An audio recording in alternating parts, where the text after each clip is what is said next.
What is a poetry media kit? Do you need it? If you do want to do it, what are some things you want to consider inside of it? We're going to discuss these things and more for poets who are looking to take their work a little bit more professionally. Good morning, guys. Good evening. Good afternoon. Welcome to Diverses Live. We're here to talk all things poetry, craft, business, all the stuff in between. To join you in this process, there's me. Hello, my name is Jeff. I'm Matthias. Hi. How's it going, man? We're good. How are you? I'm doing pretty solid. Okay. We had some holidays coming. We had some holidays passes by Thanksgiving, so we haven't seen you guys since. Well, I guess before Thanksgiving. It has been a minute. Yeah. Did you have a good holiday? I had it it was an interesting holiday. So my wife got it was really weird because so we did this big gathering for one of our friends. That's kind of like a Friendsgiving, but it also incorporates a lot of the mentees in the art community and just some of her mentees from some of the programs that she does. And we did that, and then after that, the day after, my wife started feeling some symptoms, she was getting sick. And then the day after that, which was Wednesday, and we were supposed to be traveling on that day, she was completely sick. And she was sick pretty much right now she's just kind of getting over it. But we're just not kind of getting over it, or she's kind of getting past it. But yeah, before it was kind of rough. But yeah, it was interesting because it was we typically we're going to be going down to Detroit for Thanksgiving, so that's typically where we would be, and that's where I would also watch Michigan beat us. But I watched it from home. Watched Michigan beat us from home. So yeah, did you watch the whole game? I did, and very very unfortunate. But typically, so it's so weird because for the past couple years, I've been in enemy territory for the game, you know what I mean? And so all of my in-laws, they're all rooting for Michigan, and every year I've been the first year I was that's kind of rough. That's the first time in a while. You guys, you got one, guys. Good job. And then my second time I was this is becoming a trend. The third time I was all right, I'm not gonna say. And the fourth time I was here, so maybe fifth time will be the charm. Bye, Ryan Day, if you're listening to this. I mean, if there's any, I'm relatively neutral on this. My wife is a Ohio State fan, so if I have to pick a side, I choose marriage. But from a relatively neutral perspective, in some ways it actually could work out in Ohio State's favor in terms of the playoffs. The way I view it is it's kind of if the Eagles were you lose to Dallas in the regular season, but you get to the Super Bowl. I mean, you take the Super okay. You want to be. Okay, listen, losing does not help.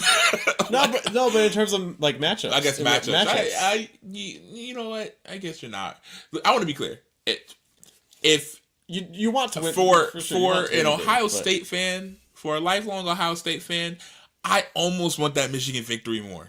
You know what I mean? That's actually what I told Kelly. It seems like people would rather have won against Michigan than do horrible in the playoffs again as usual. Than the actual. There's something about. I think it's something about all those Michigan fans running around there now, and they got 4 years. That's 4 years straight of being. Ohio State also before that also had a pretty long run of just and that's how. But that's how it's supposed to be. That's how things are supposed to be. Okay, all right. That's exactly how things are supposed to be. You're not supposed to be oh man, well you guys got your something. No.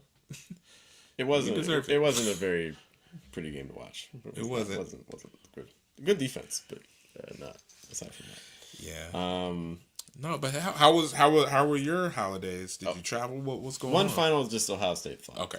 Why are they so good at recruiting offense and defense, but why is their special teams always so weird? They can't kick. They always have issues kicking. Why? They always have issues kicking. Every year. Listen, okay, so just get a you can't recruit a kicker. Here's the problem. Here's the problem because it's always, you only realize man, our special teams are really not good on Michigan Day. That's not entirely true because they'd be missing but I want to be clear. The commentary on it is never our special teams is horrible. We were we were fully expecting that we were going to demolish. Not even we're going to defeat Michigan but that's this way. So it's like I think throughout the year, it's like our special teams isn't like the best, but on Michigan Day, it's like special teams we're terrible. How do we got an interception? Do you remember how that felt in fourth quarter? 4 minutes left. We got the interception, and you're thinking just like I was thinking at home. Oh wow, it's our time to shine. We're gonna turn this whole thing around. It's 10-10, okay, and they're in field goal range. Don't. We're in field goal range. I'm thinking just like you're thinking at home. Wow, we're gonna take it downfield. We're at least gonna get our own field. We're at least gonna get our own field goal. Lo and behold, we do nothing with that possession. Zero things with that possession. So. Anyway, sorry to bring up old memories, but the good news is that there's still the potential for they can still walk away with some hardware potentially. Potentially. Let's see how it feels. Our Thanksgiving was good. Aside from that, aside from you that. did terribly. Aside from the game, there was a good sausage family. Did you travel? Did you stay here? Yes, we went to Pittsburgh. Kind of between. I'm originally from Philly, so we had some family come up from Philly, and then stay at my aunt's house. It's good. Nice. Were there? What was your favorite Thanksgiving dish this year? Cranberry sauce. It was homemade. My aunt makes a really good cranberry, which is hang on. Cranberry sauce when it hits. Like it's like, especially because like. Wait a minute. It's like a cranberry chutney. I've been alive for 33 years. Okay, that's 33 years of not tasting my aunt's cranberry sauce. I've been alive for the same amount of years that Jesus was alive on Earth.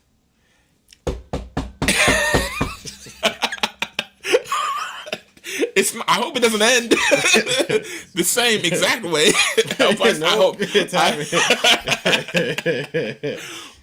With that being said, I've never heard in my entire life, I've never heard anybody be like, you know what? You know what was really hitting this Thanksgiving? The cranberry sauce. I've never heard that. If I didn't give the answers like that, we wouldn't be friends. Let's be honest. This is what you come for. You're right.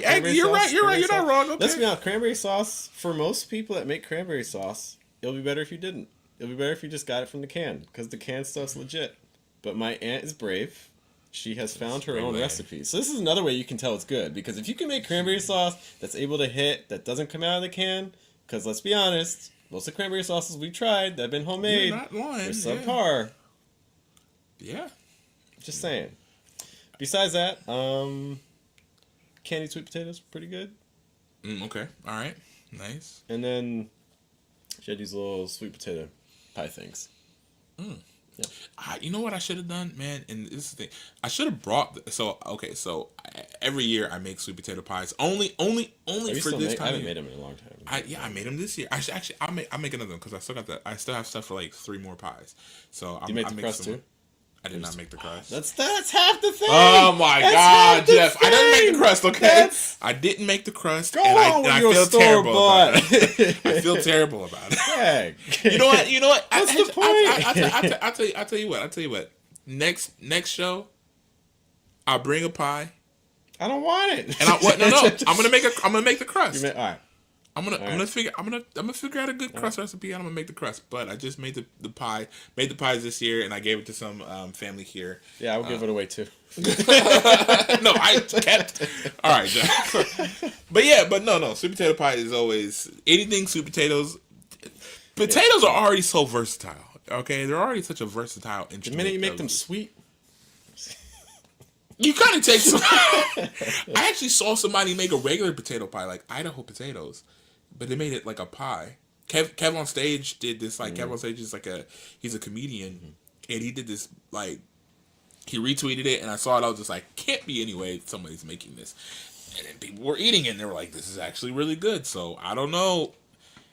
Okay. Might be something to try. I feel like my mental block would be really hard to get past on that. They said like if nobody tells you that it's a sweet potato pie, you're not gonna. It's a regular potato pie, you're not gonna be able to tell. It does. They said it doesn't taste like sweet potatoes, but it doesn't taste like a potato pie. Gotcha. So Now I do have to ask: do you use sweet potatoes or do you use yams? I won't tell. I use sweet potatoes. Okay.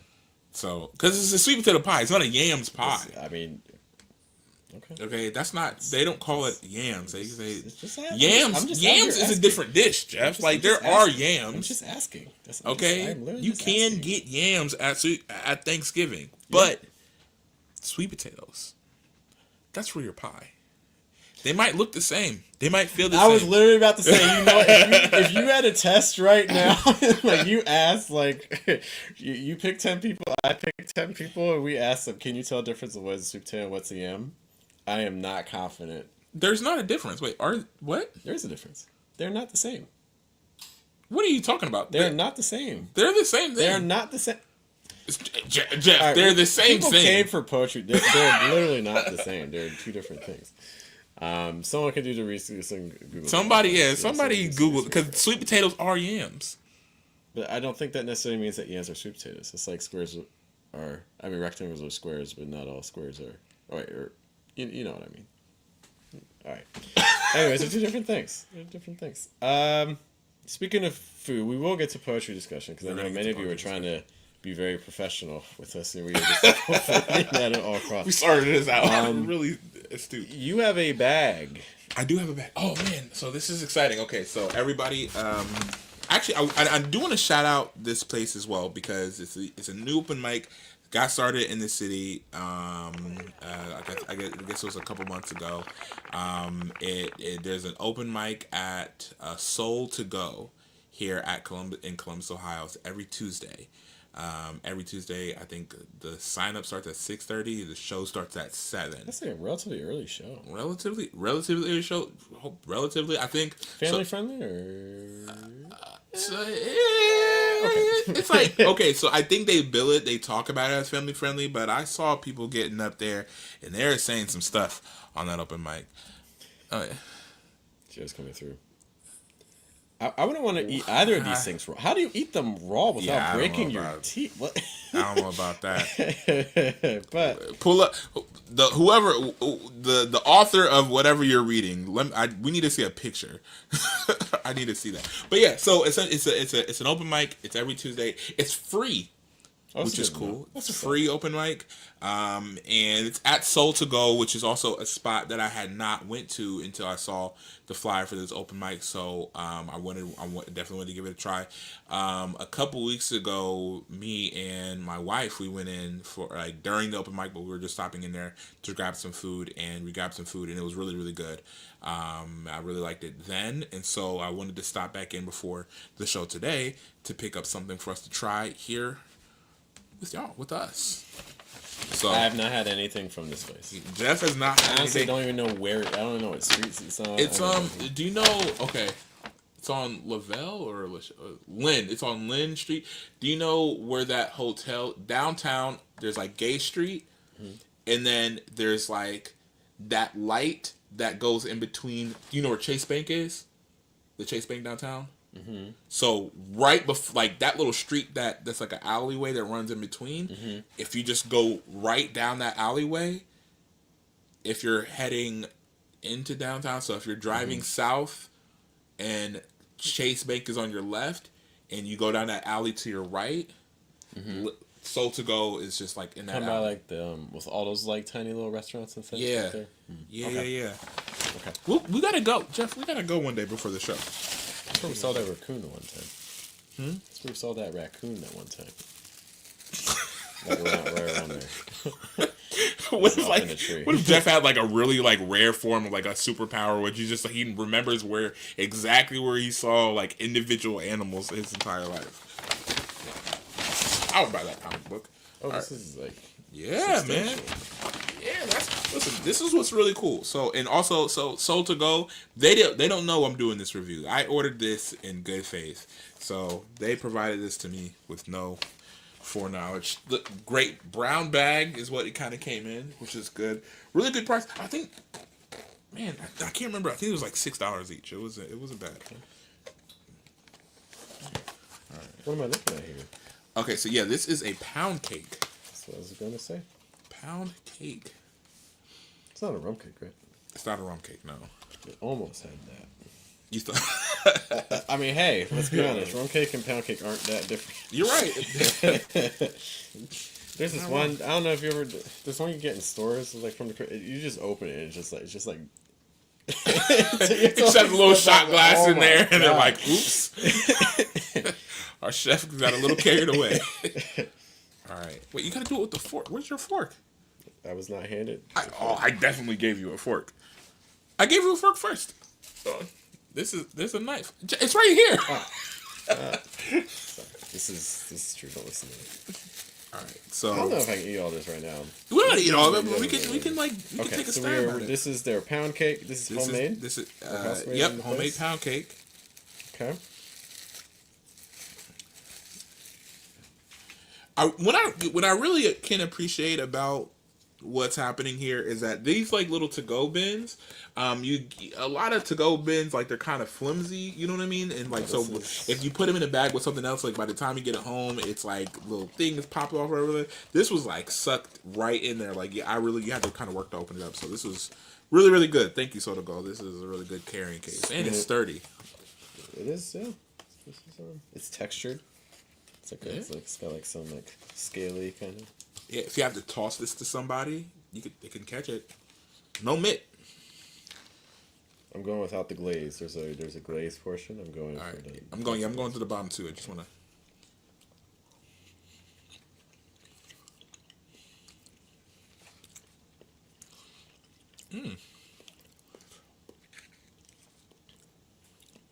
First thought reaction.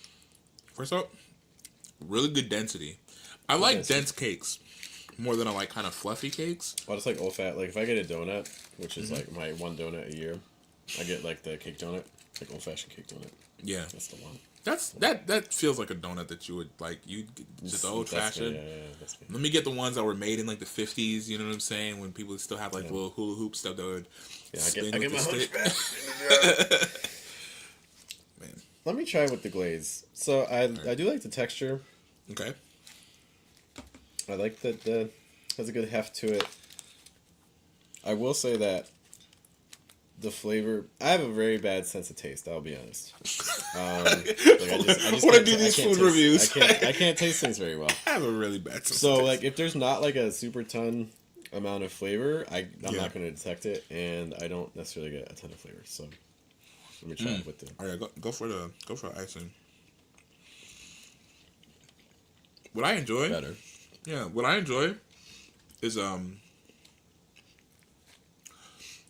don't want it to like kind of come at me almost, if that makes sense. Like I like a little subtlety when it comes to the flavor. It doesn't have to be like, it has to be good, you know what I mean? Mm-hmm. So it's like, I think it's good, but I don't want it to be like overpowering or super rich. And I think this kind of hits that. I really like this icing. Icing makes it, bro. I'm not normally an icing person, but the icing here, I think. Whenever somebody's like, and that's the icing on the cake, he's like, whoa, slow down. I usually take it off. This is your last bite. So I'm gonna go one more while we're on stream. The cake needs the icing, I think. It's really good with the icing. You know, I wonder, because I don't know kind of when they make the cakes at all through the day. Pretty sure it expired 2 hours ago. They did. Okay, so that's not Soda Glow. That's like a McDonald's joke.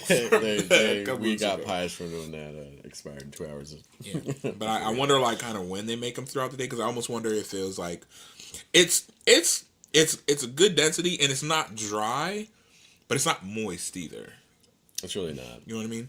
So I wonder if that's like by design, or if like we had gotten it a little bit earlier, if we're experiencing different. I mean, pound cakes are supposed to last long because they're just the amount of butter that's in them makes them last like forever. So I don't. Yeah. The icing made it better. The cake itself, like I don't mind eating it. It's fine. But I would also, I think it's, I'm slightly underwhelmed. Okay.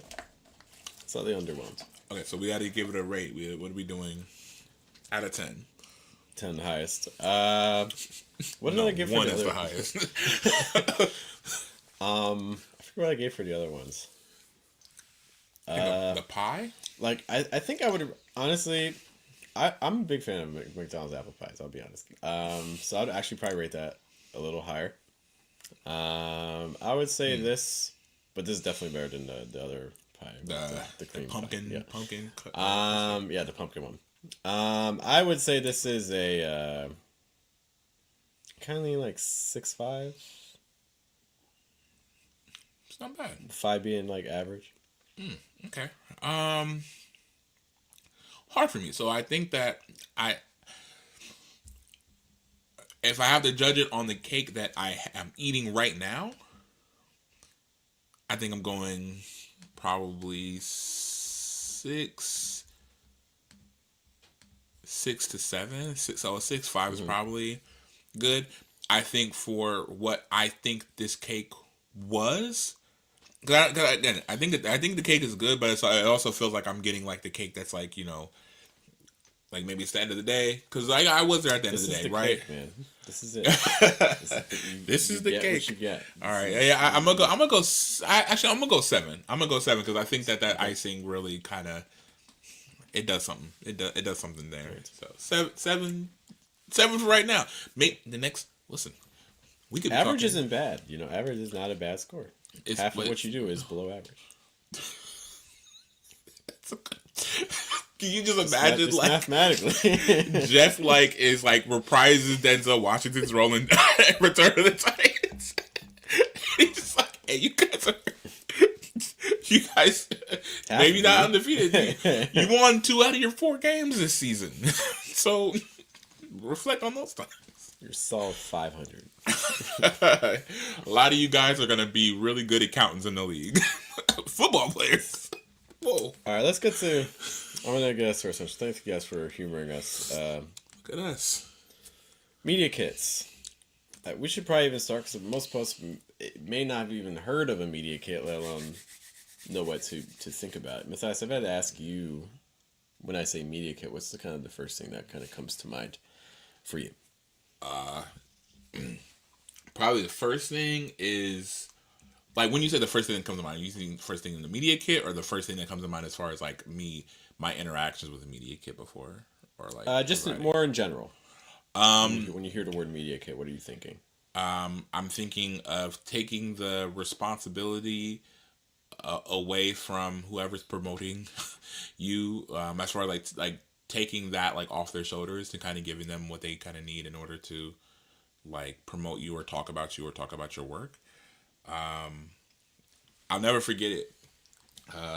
This was like years ago. This was like, I think I was engaged at this time. So it was like, there's like a 6 months window of time when I was like engaged, and during that window of time, I had like a show, and it was kind of a big show, and I think at the time it was probably one of the biggest shows that I had ever really done.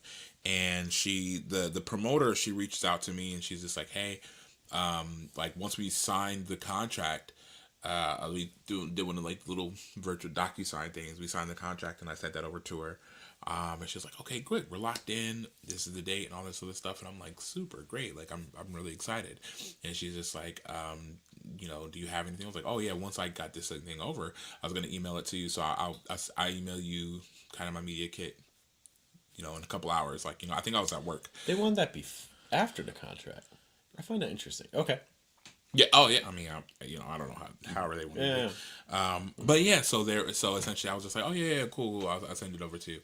And it was so funny because like, I was going to send it to her like when I got off of work. I'm still working at this guy. I'm not going to like listen to it, but it's like this like sales company. And so essentially after I get generous, very very generous way to describe the company that I was working for. But yeah, so essentially like as I was like leaving work, at like literally as I'm leaving work, I see this notification in my email where she's like, like I see like the flyers and I see like stuff going out about this event that I'm featuring at, and I'm looking at like my Facebook pictures as like flyer, like you know what I mean, as like which also means that like she had already created this stuff. She was just waiting for she was waiting for the document, whatever like that, and I was like, I was ready to push the button on the email. Probably like as soon as I got off of work, so I was just like, I was really shocked to be like, oh, like this is not what we these are not the stuff that I really want to kind of get out there. So yeah, for me, it's like that as an instance. I was like, what the importance of being like, let's get all this stuff out there right now, or like getting stuff to them kind of soon. Because again, I think me and her had that conversation, and like all that stuff was able to be taken down and kind of re-put back up proper, but. You kind of take that stuff out of their hands, and so they're not just like scouring social media for ways to like, because it's not only just about photos, but it's also about like things that you've done, the things that they can talk about in promotions, and it also really helps them to be able to communicate the kind of artist that you are to their audience. Mm-hmm. Mm-hmm. But yeah, what about you? Yeah. Just a side note too, like if you're ever just organizing events and things like that, like that's in the email when you're like sending out invites, I really recommend like, hey, if you're interested in joining, like even before we sign paperwork and things like that, like send me just a couple pictures, that I can use for like promotional stuff. Like don't just assume that the picture you pull online or find online is the one that the person wants to use. Yeah, really important stuff. I actually just got it's so funny because one of the people I got the notification about it a little bit earlier today, but for Matter News they had just posted this article, and one of the there's an event that's happening at Urban Art Space this coming up Friday. Shout out to Brittany Rogers. Good Dress just came out. Incredible. We gotta have Brittany. It's a book. We gotta have Brittany on the show. It's not just talking about her show. The dress is nice. I'm saying the dress is nice. What I'm trying to tell you is that the book that is called that is really good. But Good Dress, it's actually out. If you have not read it, if you're not gotten yourself a copy, you should definitely get yourself a copy. We're gonna have Brittany on the show. We should absolutely have Brittany on the show very, very soon. Actually, this would have been a perfect day actually to have Brittany on the show, but we're not thinking. We're not the greatest. We're not the smartest guys. We had a camera, and YouTube is free. So we just started doing it, but yeah. So they have an event. Brittany Rogers and Hanifa Durakib are doing like a reading, and they're in conversation at UAS this coming up Friday. And for that event, Matter News did like an article, and I got tagged in it because it's like me and Brittany did like this like a photo shoot when she was in town. And it was just, her just doing, because Brittany and Ajane are best friends. Whenever Brittany's in town, like we do like photo shoots or whatever like that. So it was just really cool being like, oh, like look at my work, like in this article. But yeah, those are just really important things because, like, yeah, again, like when you're in communication with somebody and even if they're like thinking about like publishing stuff about you or talking about you, it's like, man, you could run into some really dicey spaces where they're like, oh, I would, because even if it's I want to be clear, because a lot of times it can be a nice picture, but you just don't want that picture to represent you in this medium. Yeah. You know what I mean? So like having some specificity to that is important. Just because, like, I mean, if you're having your first interactions, most likely this is among the first times you're interacting with someone, and so that is that first impression, and that can severely harm relationships with that person that's, you're trying to reach out to. Yeah. For those of you who do event organizing. When I think of media kits, I think about specifically like what if I'm a poet, what do I even put in there? And I think so for those of you who maybe are on YouTube, or especially for those of you who are monetized on YouTube, I think it kind of gives us a nice idea of things to just start thinking about if you go to your monetization tab. So I kind of just want to walk through some things, not for our Diverses channel, because our Diverses channel isn't monetized right now, but just kind of looking at my other channels to kind of give you an idea about what.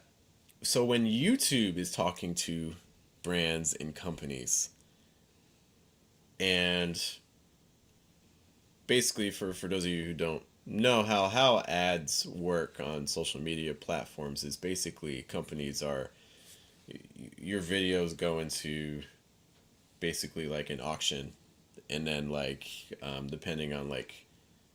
depending on who your audience is, that affects what advertisers are willing to pay, Right. so I can kind of give you an idea about some things that sponsors, advertisers, other companies are looking for when they're considering turning to your work for opportunities. And I think this can give you an idea as well about things that maybe you want to start thinking about for your own media kits. Okay, not that you have to follow exactly what YouTube is doing, but I think it's a nice way to start. So we'll look at a couple. I have two examples that we'll look through.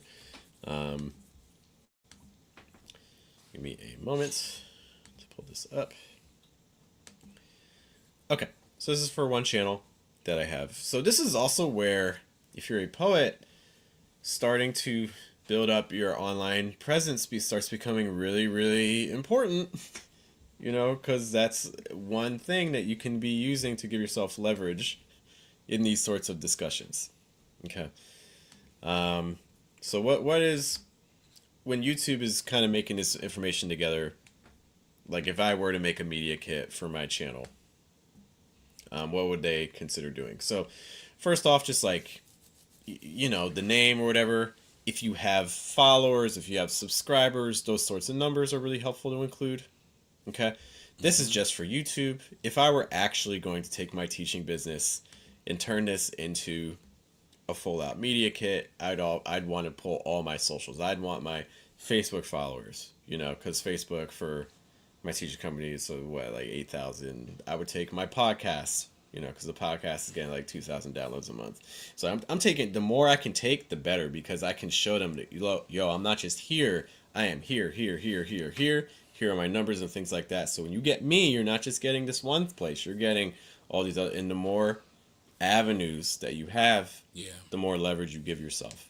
So this is, if you're a poet who has a very small social media following, but you want to start taking it more seriously, the time to start building it really is now. Because maybe you're not at the moment right now to be thinking about media kits and things, but 5 years from now, it would be much easier it would be much easier today to get started, so that 5 years from now, when you actually need it more, it's ready. Yeah, I always think about like, I can't remember what somebody says, like don't put off for next week something that you could be doing right now. And I think about that when it comes to like just what you said, it was hard that building up your social media following, but it's also like when it comes to like certain projects, like a lot of times I'm thinking like, oh, like there's a project that I have an idea for, I have like a small idea for, and I'm like, there is, maybe I don't have all the time in the world to devote to putting everything into that project, but if I know that project is going to need its own specific social media handle, then I'm like, what's stopping me from like doing that? What's stopping me from being like, okay, well, I want this project to be called this, and so I need to secure these social media handles. So like maybe I go to my X, formerly known as Twitter, right? I go to Twitter, I go to my Instagram, I go to Facebook, maybe, kind of depends. And really, there's like a lot of other ones, but those are kind of like my biggest ones, maybe. And maybe I even like start, if it's like a video medium, maybe if I'm putting it into my short films, like if I'm putting it into Maddie with the Cam films, then I'm like, oh yeah, like I'm gonna make a playlist for it like right now. Maybe you don't gotta share it or anything like that, but just kind of creating some space for it. And in that way, like even though I'm not ready for it right now, there's a time in the future that I am going to be ready for it, and I would be much better served like kind of getting some stuff prepped. So just like a lot of this stuff is not like oh, I need it right now. I'm like, but when you do need it, you don't want it to be kind of blank. You don't want to be starting from square zero. And I think it gives you an idea, again, just kind of looking at what the YouTube media, kind of the one it creates for you automatically, what it's considering important. Yeah. Because if you need a media kit, that means you're being approached by an organization who is looking at certain things. And it may be things that you don't even personally agree with. You might be like, I don't really care about views, or I don't really care about hours, or I don't really care about subscriber numbers. But they might. Yeah. So that's where some of this stuff kind of becomes important, because it kind of puts all these things together. So even if there are metrics that you don't care about and you're like, these are vanity metrics, like the reality is, like, subscriber numbers and follower numbers doesn't, for most platforms nowadays, doesn't really mean anything, because everything on platforms is now based on like interest driven and things that you respond to. So like it's not driven by your subscriber number. And it's also, I think, when you approach somebody with a media kit, you're also kind of, it's almost like almost what wearing a suit to a gala would do. It's like, this person is prepared. This person, like, kind of like, I see that, you know, they could have, this person could have came in street clothes. They could have kind of did the thing, and I'm gonna be clear. Maybe you are just as good of an artist, regardless of what you're wearing, right? And that's probably true. But when you actually have a media kit, it's like, it's giving a little bit more validity to, like, oh, like, maybe this person has done that kind of deep dive into what they're producing. They're not just like putting stuff out. They're also like trying to figure out what algorithms are doing with their work, or kind of the direction that the people are kind of going with their work. And I think that when somebody can see that you're actually doing that kind of digging, then they can get the sense that they're working with like a really consummate professional in that regard. Perception is a big thing. Craft alone isn't going to be the thing that takes you to the next level. It's how people, perceive you. So what else can we get from this that people might want to consider to be important to include? So again, we mentioned follower numbers. If you don't have a lot of followers, what can you do? Then you can focus on the amount of content you've created. You know, like if it's poems, how many poems have you published? How many readings have you done? You know, having those sorts of numbers and things like that. If you don't have as much of that online presence, you see unique viewers. Notice that that's different than subscribers. And it's also different than views. It's just how many different people they're paying attention to the amount of watch time. So this is going to be especially important if you are focusing more on online things. Watch time is going to be huge for platforms. View duration will also be important. Watch time is probably going to be a bigger factor. And how many people are actually returning back. That's going to be a big thing as well for returning viewers, because people who keep coming back to you, they're going to see your content multiple times. So then the more times if you're getting like a sponsorship or something like that, the more time people see the sponsor, the greater, like, the companies come to mind faster. Yeah. Right. So that's where those sorts of numbers can be helpful. Other things for this one,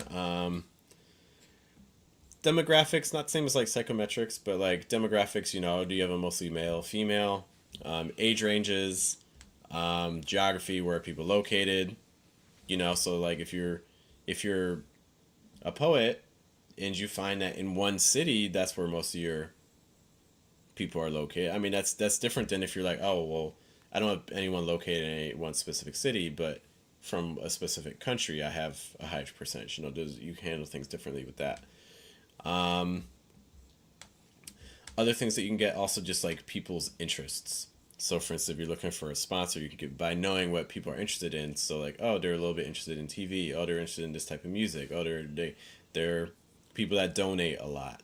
All knowing that sort of information can be really helpful to people who are requesting your media kit or checking out your media kit. Yeah. Okay. I'll go through one more example just from my other channel. It's going to look similar to this. But hopefully you guys can find this helpful. So that was one channel. Next channel, this is again another teaching channel. Let's take a look at this one. Okay. I'll walk you this. Sorry, it's in Italian. I'll walk you through it. So again, subscribers. So again, subscriber numbers. How many videos you've made. Unique people that came to your channel. Okay. How many views you've gotten. I think these are all from the last 28 days. I don't think I specified that. So these are things from more or less the last month. Which can also be really important information too, by the way, is like making it clear how the date range you're pulling data from. Because if you're pulling lifetime data, that's different than if you're pulling it from like just a month, Yeah. you know? And the other thing that I would also say too is that I don't know how many of you for social media stuff look at your like metrics and things like that, but pay attention to the types of ranges that they give you because you can change like the range you look at your data. And the ranges you typically see are 28 days. You don't usually see 30 or 31 days. You see 28 days. You may see 3 months. You may see, yeah, you typically will see like 90 days, 6 months, and then a full year. So like just kind of, those are some of the very common ranges. So that tells you a lot for me because that tells you these are the ranges that organizations and companies are looking at. They're looking at quarters, or they're looking at half year, or they're looking at full year. Okay, so that's another kind of just something to consider a little bit when you're deciding what to compile. Again, gender, age ranges, regions, and again, also the interests you know about the public and things like that. So these are just some quick things that YouTube is kind of letting us know that, hey, these are maybe some good things you want to be considering. Any questions about anything? No, just like a comment. I think, and this is also something I've learned from like Jeff just over the years.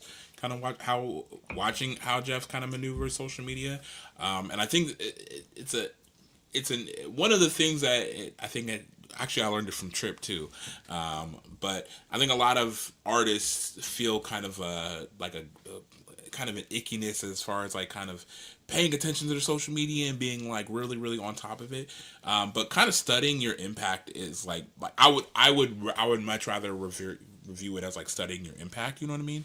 And one of the things that you can't really control is like how these what algorithms are gonna tilt towards or what they're gonna do. So I mean, is you probably want to stay on top of maybe some latest developments in that regard. But the other thing that you can really do is just go as hard as you can towards your audience and like who your audience is. And if you're like, okay, well, there's an audience that I really want to pick up, intentionally reaching out to that audience or figuring out what that looks like.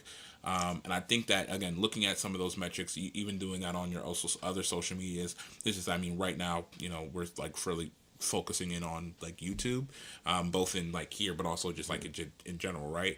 But because you're really focusing in here on YouTube, you can kind of see like watch time. You can see who who your audience is, and I think that watch time kind of really creates a man, like people are pulled into this content. Like, are they staying? Are they like are they lingering around? And like what does that kind of look like? YouTube does a really good job of like if somebody watches multiple of your videos, if they just kind of they watch it like over and over and over again, like YouTube's gonna kind of send them more of your videos your way, for pretty much as long as you're doing that.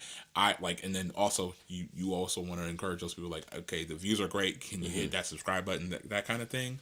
That always helps. But yeah, just kind of studying your impact will really help you, not only in understanding what's really good for you as an artist, but also it can also really play a really good role in like kind of the opportunities that you reach out for, you know what I mean? Like you might be able to look at your impact and be like, okay, well, this, maybe you find surprisingly a huge amount of your audience is from, let's say, like this from Pittsburgh, right? Like, let's say, like, for some reason, hundreds and hundreds of people are watching you in Pittsburgh. Like, maybe you don't know what's going on. You know what I mean? Like, maybe you don't know exactly what it is. Maybe you try to do some research, try to figure out if there's like some kind of big thing. But like, that might be a good space for you to be like, man, I wonder if I could have an event there. I wonder if I could, sell some merch or whatever like that in that area, and kind of see what's happening in that area. So yeah, so it was always something good to focus in on. Like, for instance, when I look at this and I see the audience interest, and like I see jazz enthusiasts, like, wait, what? I'm a pronunciation channel. Why do I have all these jazz enthusiasts? But that could also give me some information about, for instance, even just in terms of how I prepare my content. Like, oh, maybe in my background music, maybe I'll include like some jazz music, or maybe I'll reach out, like if I go abroad or something like that, reaching out to like jazz clubs and see if they want to do like a collab thing or something like that. It gives you a lot of ideas and things to do. similarly, when I'm looking at my other channel, I'm looking at the. I already exited out. One of the things was that the videos are reaching out to a lot of investors and things like that. Okay, so like maybe I can. That might give me some idea about who I want to reach out to as well. Or how I want to plan some content. To take it to poetry, so you might be like, well, Jeff, I don't have, 10,000 people checking out my stuff every month. I don't even have many videos. My reels are of my cat. You know what I mean? My cat's making them. I don't know why. So that's the very first thing. Is I think on social media, like if you're really thinking about this, I think you need a dedicated platform just for your work, so that way we can. It's going to make keeping track of this stuff a lot easier because, if you just have it, if you're just pulling this information from your normal profile that's not specialized poetry, you post your thoughts on politics, you post your thoughts on movies, you post your thoughts on your family, and then you also post thoughts on your poems. That in a lot of ways is not going to be as valuable because it's like, well, we don't. What am I getting data on? Whereas if you're like, no, this is all information from my poetry profile. Everything I post here is poetry related. It's going to make the data a lot cleaner. Yeah. And also, I mean, not only just data, I think if you think about if you go to a store, if I go to like Walmart, like actually like one of the real pitfalls of like not something like, I mean, not say pitfalls because like they're a multi-billion-dollar company, right? But if you go into like Target and you're like, I don't really have an idea of what I'm looking for, like I've probably in the times that I've been forced to go to Target, I probably only personally purchased something like 6 times. You know what I mean? Like other times have been like my wife, but like I don't really have like a reason necessarily to go to Target in specific unless like I'm looking for something specifically and I hear only Target has it. But like if I'm going to like like Micro Center, it's like I know exactly the thing that I need. You know what I mean? I know exactly what I need. And not only do I know exactly what I need, I know it has that plus things that are adjacent to my needs, right? And I think that when it comes to having something, again, something that's like really focused, like, if I'm going to okay, so I'm going to bring up button poetry, right? Like button poetry, for whatever things that you want to say, like it's just these poems, right? For the most, yeah. They're pretty much all poems, and because they're all poems, it's like, a lot of times people will subscribe and they're like, maybe they're like watching it for a little bit and like, they could probably do some stuff with that. Like, but it was just to say that they have a focus, and because there's a focus, that it kind of gives them a really clear picture of what people are and aren't interested in. Because now you can just go into the minutia of like what kind of poems. And this also gets to a next point. It's something that we talked about in previous episodes, is that if you do start creating your own specific platform for your poetry, I think you really need to take a specific angle. We talked before, it's not just poetry, it's like poetry and something. So for instance, Diversus does a lot of poetry and business, or poetry and craft. We're really focused on that development aspect. Yeah. But what's your poetry and? Maybe your poetry and mental health. Poetry, something we talked about before, poetry and grief. Maybe it's poetry and kids, whatever that is. Because what you then can do, if I'm thinking of like, if I were to make a media kit for Diversus, I don't have one for Diversus, but if I were to make one for Diversus, what could I put in that? Well, I could put in information from our channel and our YouTube, but I could also put in the times I've featured as a reader. I could also put in places where I've published, but I could also put in things, for instance, like every Thursday we do workshops. Right? So, and what do I do with those workshops? Those workshops are recorded. I put them on the channel. So I can also put that onto my media kit. I've done workshops on this text. I've done workshops on that text. I've done workshops on editing. I've done workshops on creating YouTube channels around poetry. So all these things can also go into the media kit as well. Whereas if my media kit, if the only thing I'm posting is just poems, well, that's all I can offer. My media kit is just me, hey, book me to read a poem. Like, all right, can you do anything else? No, I can just read a poem. You know what I mean? Yeah. Versus like, no, well, I've taught all of these other workshops and things like that before, and I literally have the proof. You can watch me teach the workshop. And if Yeah. you want me to do the workshop for you, here it is. Like, I have all the materials, all the slides are done, everything's ready. Yo, that okay. There's something really I think important about there's a disconnect between what artists provide and what artists have like visible visual proof that they provide, right? And so like there's a lot We of need artists. receipts. Yeah, not only do we need receipts, but it's like you want to like it's always best to be in control of the source of those receipts. I say that as somebody who's been like I'll have like somebody's like posted a poem of mine before, and then when they posted the poem, because it's not on my platform, I don't own the poem. It's like recording because it's not on my platform. Like they ended up like doing something where there's like they made like the poem like a membership only thing, so now only like members can like access it from their site. But I'm like, wait a minute, I was using that to kind of get some other work, and like it was like people were like, oh, that was really cool. So it's like, man, like it's always really good to have control over kind of not only what you're producing, but also like how like the venues and the avenues in which you're producing them. Because being able to show somebody that like not again, just like what you said, like I host these workshops, but like this is an example of like the workshops. Like I've been in the workshops where Jeff is like setting up the camera and he's doing all this other stuff, but it's it's mainly because hey, I can show you that these workshops are happening. I'm doing the workshops in real time and it's helping people that are in those workshops. But also later on when you're like, man, I wonder if there's like a workshop that I can go to, you can be like, yeah, there's a workshop you can go to right here because this guy's doing workshops. So you can get it virtually, you can get it in person, but you can also you're like, I want to do this live in person. What's it going to look like? I can show you an example. Yeah. Right. By the way, so speaking of that, like, if you do get booked for stuff, like read the contract. Read the contract. I would be really nervous about something that says I can't make my own recordings.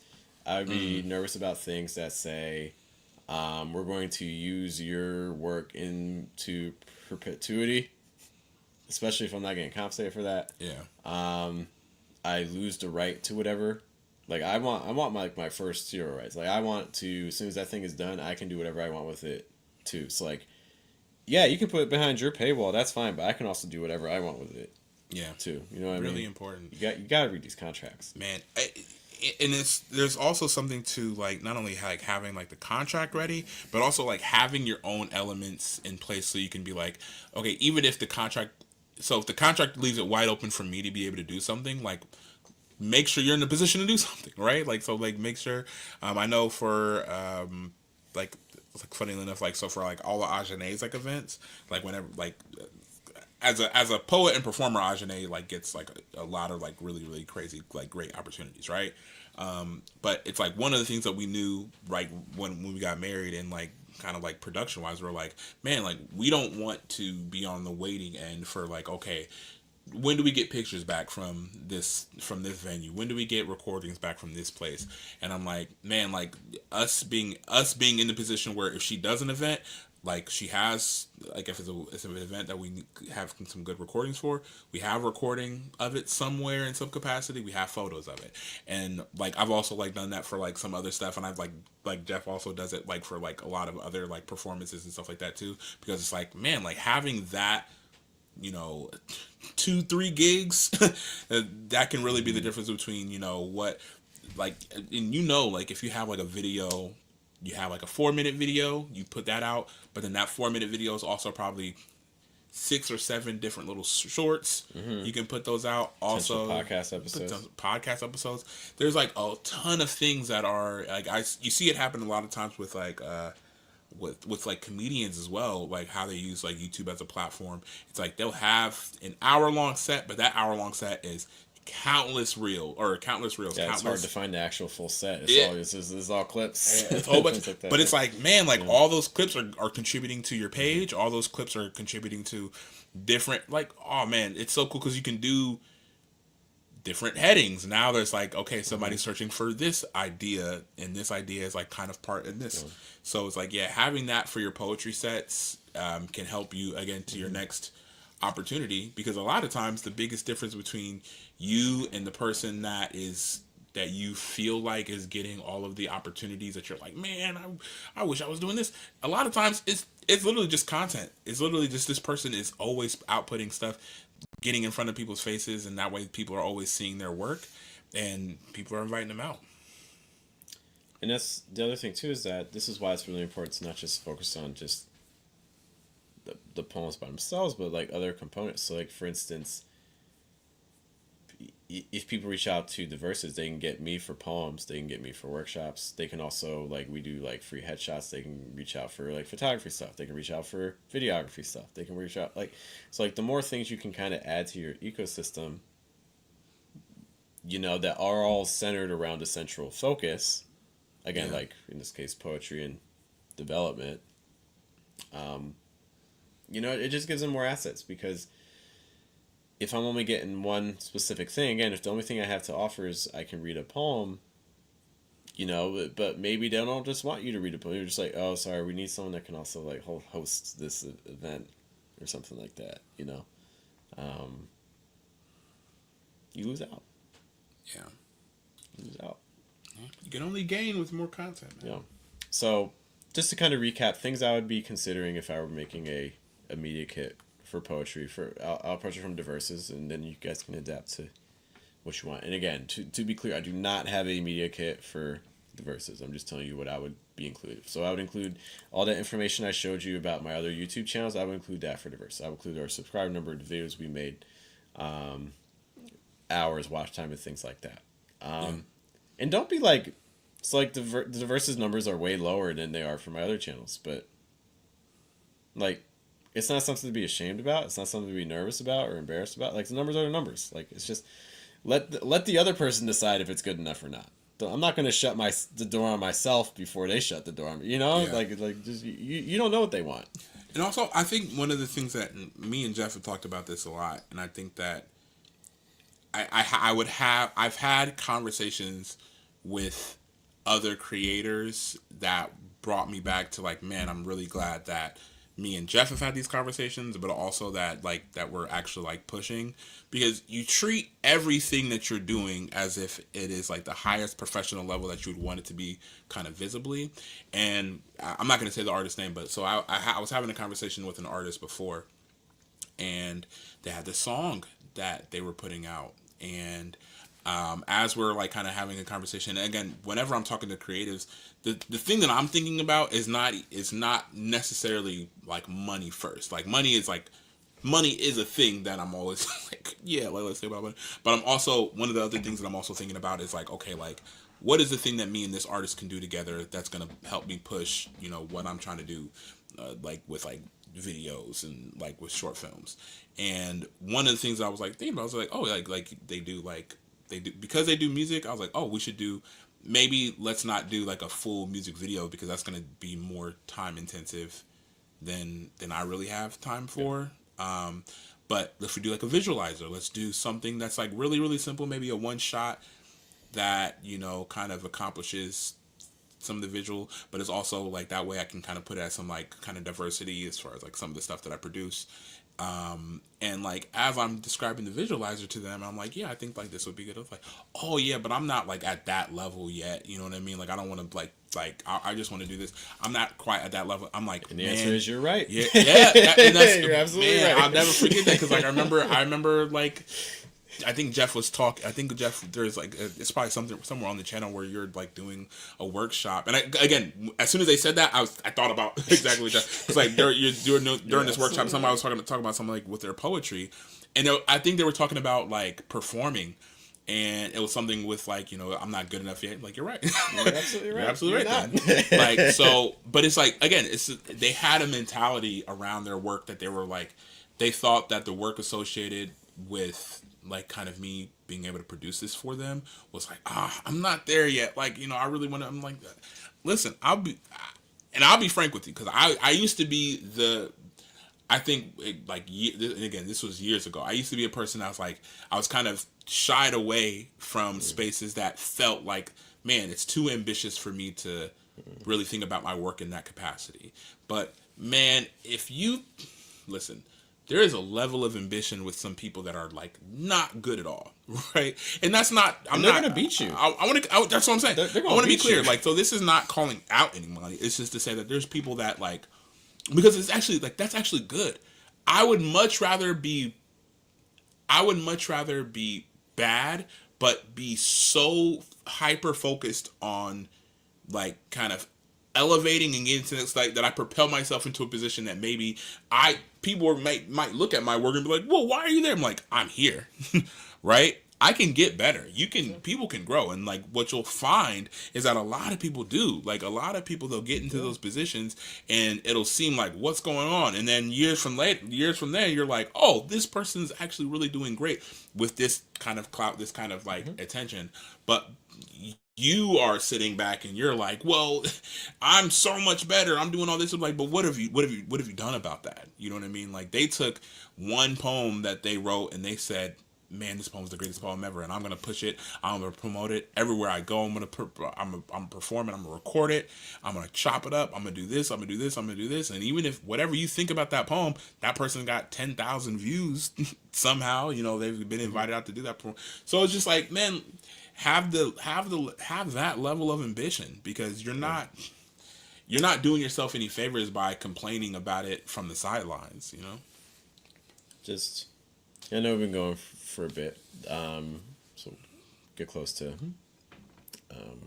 closing out. But one person I mentioned a ton is like Seth Godin, and Seth Godin talks a lot about how there is no reward without risk, and I think a lot of us are doing things in a way that feels very safe, and we're kind of managing, but we're not necessarily leading, and leading's scary because when you lead, you're basically saying, hey, I'm going in this direction. I don't know what's there. I might be wrong. Like it could be that it's a dead end. It could be that we never make it back. Like the chance of failure is real, but if you don't risk that, then you're going to be stuck with whatever you are right now. Like, what are you willing to be wrong about? What can you move that direction? So, for instance, with diverse, we're a super small poetry channel. Maybe it's not going to work. Maybe it's never going to be actually possible to create a living around poetry. I don't believe that, but I also can't believe that. Like if I'm leading the ship, I literally can't believe that's literally not an option for me, But that also means that other people may be too afraid to tag along, and that's okay because that's not going to stop me from going. So what's that thing for you in relation to your art and your work? What are you willing to keep pushing forward on, whether even if it's just you by yourself? Like, there's lots of events I've run that have been well attended. There's lots of events I've run that have like trickles, like no, it's just me, So I think one thing, and I think this ties into the media kit discussion, because these sorts of things, when you run things, when you create new opportunities that don't exist currently, and you're running that risk, and it may be just you doing the event. Try to do things that, whether one person is there and it's that one person is you, or it's a full house, you get something out of it regardless. Yeah. Like, for instance, for me, like if I'm doing a workshop, I have my cameras, I have my mics, I set up, I do the workshop, whether it's me or if it's like 4 people or 20 people. Like, I don't care how many people are there. I'm still doing my workshop because I still get something out, because I can still, if no one's there with me in person, well, then I make the video and I can post the video and take cuts from I still get something out of it. Create motivators outside of just like the audience, right? Because like if you have other motivators, then you're gonna be motivated to do it good, kind of regardless of the circumstances. Like you see a lot of people, if they're at like an open mic or something like that, like like I've seen several artists that have like I see two different versions of the artist. I see the version of the artist where there's a full house and everybody's rewind and all that other stuff, and then you see the other version of the artist where there's like 6 or 7 people in the audience maybe, and it's not that populated of a night, and then you see the kind of art, like you see the kind of performance they give, and I'm like, that's because like outside of this couple people, they don't really see the motivator, and that's also like you don't know who's sitting in that audience, right? Like they might be somebody that might book you or whatever the situation is. Like a lot of my opportunities have come from exactly those situations where somebody will see me and it's not like a super packed night, but they're one person that's like, I'll book you. That's the thing. Like you can put a video out and that video might only get 5 views, but the one person that saw your video is like, yo, I saw this video of yours. I need you to do this thing for me. There we go. I'm gonna pay you $500. Permission to use an analogy? Please. Okay. So there's 2 instances. One, and like we were talking about this. I did this this director's panel at the Ohio History Center, and we were talking about it's something like that, like people that like are like leading and like this idea that you can't believe that what you are doing is like an enterprise and failure, right? Like you have to believe that this thing is successful. So we're talking about 2 instances. One is like the Titanic. Like the captain of the Titanic was like, this ship is for sure gonna make it. You know what I mean? Now, he was incorrect. I think I haven't finished the movie, but from what I'm hearing, that did not turn out super great. But so there's like that instance where it like doesn't work. But like again, if you're the captain of that ship, like you have to believe that this enterprise works. And then you also have like the Wright brothers, right? Like the Wright brothers, they are people that arguably took a much greater risk. I would say they took a much maybe it's not a greater risk in like the amount of people, but it's a greater risk as far as like, man, what are the odds that this works out? Because people had not figured this out yet, right? People had not figured out like how to fly in a plane yet. And so the fact that they were like, man, let me go hundreds of feet into the air and hope that this machine has the integrity to not only take me up there, hold me up there, but also like kind of get me down so I can land. and there was like several instances where it did not work out the way that they thought, and they had to like kind of reconfigure, kind of go back to the engineering table, and eventually they came up with a machine that worked. And I think about, you know, what if somebody came back from the future and told them, hey, we never figure out flying. This is their 30th, you know, no, this is like their 50th try at it, and they're like, man, we're just trying to figure this thing out. And somebody comes from the future and says, the human race never figures out flying. We probably don't have a plane right now. You know what I mean? Like even if it's a lie, like they don't have a plane. So they have to believe that on try number 50, if it's unsuccessful, they have to believe that try 51 is a successful one. Oh, try 51. They have to believe try 52 is going to be the successful one. And that's how you kind of have to kind of look at it when it comes to like your performance, or it comes to like look at when it looks like when you're posting things or when you're putting things out. It's like, yeah, what gets you either famous or big or that next opportunity is not that opportunity. It's an amalgamation of all the times that you didn't give up on the goal. I mean, it's not. I don't want to say like didn't give up. Like it's not. I think we have this in our mind that there's failure. When we understand that there is no such thing as failure, then it opens everything up. Like for instance, if you're like my event, and we talked about this before, if I host a workshop on my own, so maybe again you're thinking about what can I do for my own media kit? What can I do to start kind of leveraging myself? What if I host a workshop and no one comes? Well, that's the complete wrong thing. It's like, how can you organize that workshop so that no matter what, it's a benefit to you? And if you find that, you gave the example of like to performing, if your performance, and naturally, you adjust to audiences and things like that. But in general, like if the way you perform in front of an audience you like versus an empty room, if that changes drastically, I mean, one of my favorite quotes is, how you do one thing is how you do everything. So it's like, if that's how you're gonna handle it, like, I think we really need to have a big mentality shift.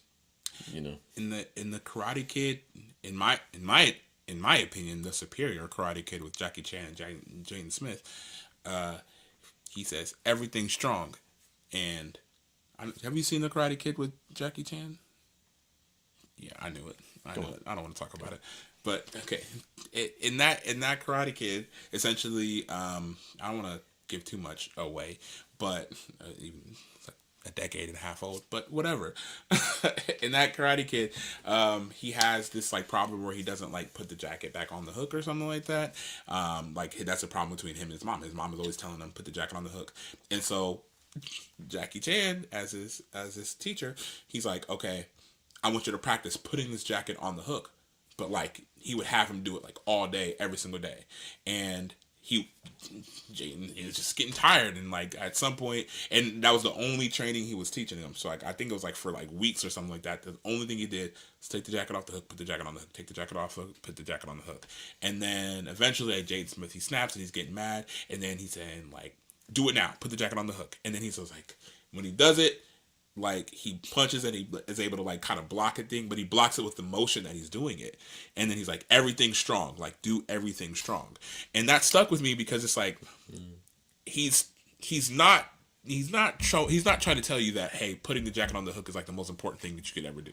He's trying to say that what you're doing right here, the mechanics of what you're doing right here, it's important that you're doing it the correct way every single time. I heard another saying, and I don't know where it came from. I just know I've heard it a couple times.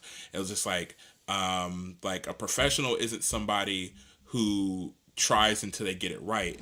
A professional is somebody who tries until they can't get it wrong. And like, once you're at the point where like the small things are things that you just do kind of naturally, that you're doing all the time, then like that's the point where it's like, okay, the results that you're thinking that you're going to see because you got it right, that's when the results are actually going to start coming in. And even if they don't, like you have to keep pushing until like there's there's more attention to it, or you're just outputting more. So yeah, kind of thinking it stops once you decide it stops. Once you're like, well, I should be famous now, I should have this big platform now. It's like it's typically doesn't happen that way. So. A lot of motivational talk creeping in, which I think is also important for talking about handling your work professionally. If somebody could take me back in time to the locker room at Ohio State, I just want to give everything that I just said to them before last Saturday's game. God dang it. Go Bucks. There is no failure. There's no failure. This last 4 years was a fever dream. There is no failure. It's all in service. Again, nothing happens to you. Everything happens for you. So, final thoughts about media kits, things we want to be thinking about? Develop one. We talked about some things you want to be considering. Get things together. I would say, what's your action plan? What are you putting together in your media kit? What can't you put in your media kit right now that you want to be able to put into your media kit, this time next year, before 2026? Yeah.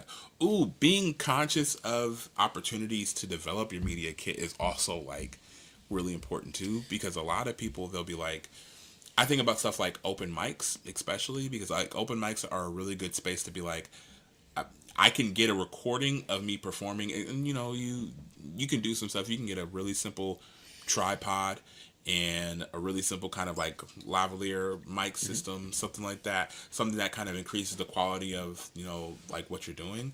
But even something simple like that kind of gets you some presentation up there would be a really good opportunity. And a lot of people, I'll never understand it, but a lot of people that have never performed in an open mic before are like, oh, my work is too good to be on an open mic. I can't just do. I'm like, I don't know. I never get it, but they're just good performance spaces, good space to get audience reaction. And also audience reaction is good feedback. So you might figure some stuff out about your work that you don't know right now. So Yeah, seek out those opportunities. Open mics are just one venue for that. 100%.